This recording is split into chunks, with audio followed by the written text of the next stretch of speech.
आपको परेशान करने वाली खबर एक बार फिर से। पेट्रोल डीजल की कीमतों में लगातार इजाफा जारी है। मुल्क में 80 पैसे और बढ़ गई है पेट्रोल डीजल की कीमत और 15 दिनों में ये 13वीं बार है जबकि पेट्रोल डीजल की कीमतों में इजाफा हुआ है। अब तक 9 रुपए 20 पैसे महंगा हो चुका है पेट्रोल और डीजल। मुल्क में 80 पैसे और बढ़ गए हैं पेट्रोल डीजल की कीमत पर। अब तक 9 रुपए 20 पैसे महंगा हो चुका है पिछले 15 दिनों में पेट्रोल और डीजल। ये बड़ा अपडेट आपको दे रहे हैं। पेट्रोल डीजल की कीमतों में इजाफा मुसलसल जारी है। आज फिर 80 पैसे का इजाफा हुआ है।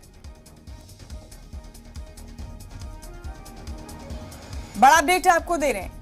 पिछले 15 दिनों से लगातार कीमतों में इजाफा जारी है। अब तक 9 रुपए 20 पैसे कुल मिलाकर पेट्रोल डीजल की कीमतों में इजाफा हो चुका है।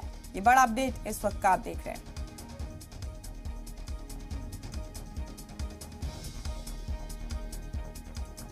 पेट्रोल डीजल की कीमतों में इजाफे ने आम लोगों को परेशान किया हुआ है। रोज सुबह अक्सर ये खबर सुनने को मिल रही है कि आज फिर पेट्रोल और डीजल की कीमतों में इजाफा हुआ है।